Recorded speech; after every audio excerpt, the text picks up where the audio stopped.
Hi hello നമസ്കാരം. നമ്മുടെ ഇന്നത്തെ റെസിപ്പി ഒരു സിമ്പിൾ ആൻഡ് ഈസി കടലക്കറിയാണ്.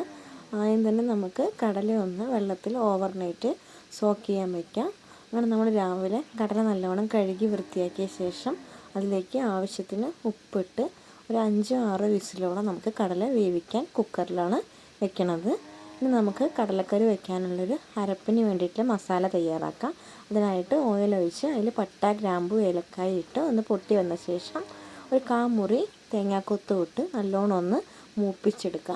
അത് നല്ലോണം ഒന്ന് മൂത്ത് വരുമ്പോൾ നമുക്ക് ഒരു പിടി ഇഞ്ചി വെളുത്തുള്ളി കൂടി നമുക്ക് അതിലേക്ക് ചേർത്ത് കൊടുക്കാം. ഇനി നമ്മൾ ഒരു വലിയ സവാളയാണ് എടുത്തിരിക്കുന്നത്, അതുകൂടി അതിൽ ചേർത്ത് നല്ലോണം ഒന്ന് വഴറ്റി കൊടുക്കാം.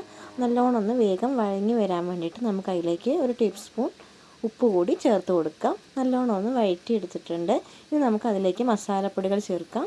ആദ്യം തന്നെ ഒരു 1/4 ടീസ്പൂൺ പെരിഞ്ജീരകപ്പൊടി, 1 ടീസ്പൂൺ മുളക് പൊടി, ഒരു 3 ടീസ്പൂണോളം മല്ലിപ്പൊടി ചേർത്തിട്ടുണ്ട്. നല്ലോണം ഒന്ന് വഴറ്റി കൊടുക്കാം. ഇനി നമുക്ക് അതിലേക്ക് ഒരു 1/4 ടീസ്പൂൺ കുരുമുളക് പൊടിയും 1/4 ടീസ്പൂൺ ഗരം മസാല കൂടി ചേർത്ത് നല്ലോണം ഒന്ന് വഴറ്റി കൊടുക്കാം. ഇനി നമുക്ക് അതിലേക്ക് ഒരു 2 തക്കാളി അരിഞ്ഞത് കൂടി ചേർത്ത് കൊടുക്കാം. തക്കാളി ഒന്ന് വേവാൻ വേണ്ടി നമുക്ക് നല്ലോണം ഒന്ന് ഇളക്കിയെടുക്കാം. ആ തക്കാളി നല്ലോണം ഒന്ന് വഴറ്റി കിട്ടിയിട്ടുണ്ട്. നമുക്കിനി ഇത് പേസ്റ്റ് രൂപത്തിൽ അരച്ചെടുക്കണം. അതിന് മുമ്പായിട്ട് നമ്മളൊരു 2 സ്പൂൺ കടല വേവിച്ചത് കൂടി ഈ മസാല ചേർത്തയിലേക്ക് നമ്മൾ ഇട്ട് കൊടുക്കുന്നുണ്ട്. നമുക്കത് നല്ലോണം വഴറ്റിയെടുത്ത ശേഷം ചൂടാറിയിട്ട് നമുക്ക് മിക്സർ ജാറിലിട്ട് നല്ലോണം പേസ്റ്റ് രൂപത്തിൽ അത് അരച്ചെടുക്കാം.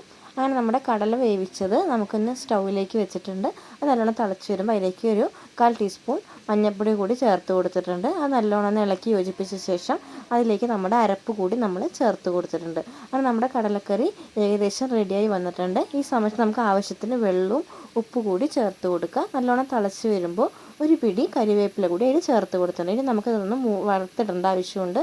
അതിനായിട്ട് വെളിച്ചെണ്ണ വെച്ച് അതിലേക്ക് സവാള അരിഞ്ഞത് കൂടി ചേർത്ത് നമുക്കതൊന്ന് വറുത്തിടാം. അങ്ങനെ നമ്മുടെ സിമ്പിൾ ആൻഡ് ഈസി കടലക്കറി റെഡി ആയിട്ടുണ്ട്.